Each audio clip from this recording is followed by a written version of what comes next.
Welcome to the deep dive.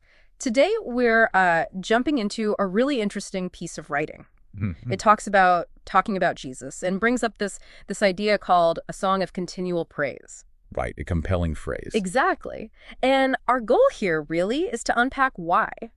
Why does this source argue so strongly for praise being, constant? Yeah, it's not just saying praise more. No, it gives very specific reasons, doesn't it? All rooted in, well, the author's view of Christ's Well, action. that's the key. The source structures its argument around these core actions, these pillars, you could say. Pillars, It okay. explains what the author believes Jesus did and why those specific things demand this kind of nonstop praise. We'll look at the three main ones presented. Okay, sounds good. So let's start with the first one the source brings up. This idea that continual praise comes from being cleansed by the blood of Christ. Yes, And the language is quite vivid, describing sin as like this deep divider, even a poison. it is stark. Yeah. But what's really insightful is why this cleansing leads to continual praise, according to the text. Right. It frames the shedding of blood as the price of redemption, you see. But crucially, it's not just a historical event. Yeah.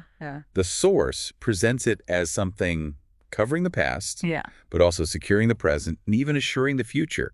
So the praise isn't just for a past act, but for the ongoing reality of being clean. The ongoing reality. Yes, overcoming the guilt and shame that, sin keeps trying to bring back, remembering that constant state of cleansing. That's the fuel for the praise, according to this text. So it's the perpetual nature of it. The cleansing never stops, so the praise shouldn't either. Is that Uh, the idea? Precisely. The source talks about looking to the cross when guilt pops up. It stresses that the cleansing isn't just a memory, it's like a present defense. A defense against shame. Exactly. That ongoing active reality is key to why the praise should be continual. Okay, that makes sense within this framework. So moving from cleansing, what's the second major reason the source gives? The second pillar is being delivered from the darkness. Right. And again, the source doesn't hold back. It calls it hell's darkness. It does. It paints a picture of not just sort of future separation, but a present state too. Fear, despair, hopelessness. So how does that kind of heavy deliverance prompt continual praise?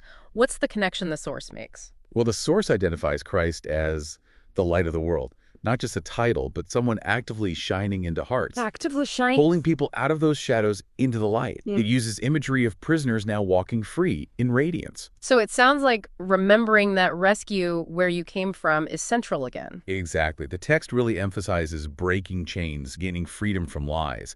It explicitly mentions remembering the pit from which we were drawn. Okay. So the continual praise flows from knowing Christ gave sight, gave direction.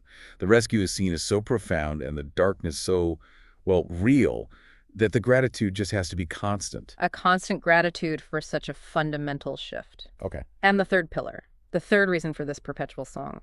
That's being restored by grace to the Father. The source actually calls grace the melody of our salvation. Melody, that's beautiful. It is. And what's fascinating here is the source's focus on the nature of this restoration. It's not just presented as, say, a legal pardon. More than just getting off the hook. Much more.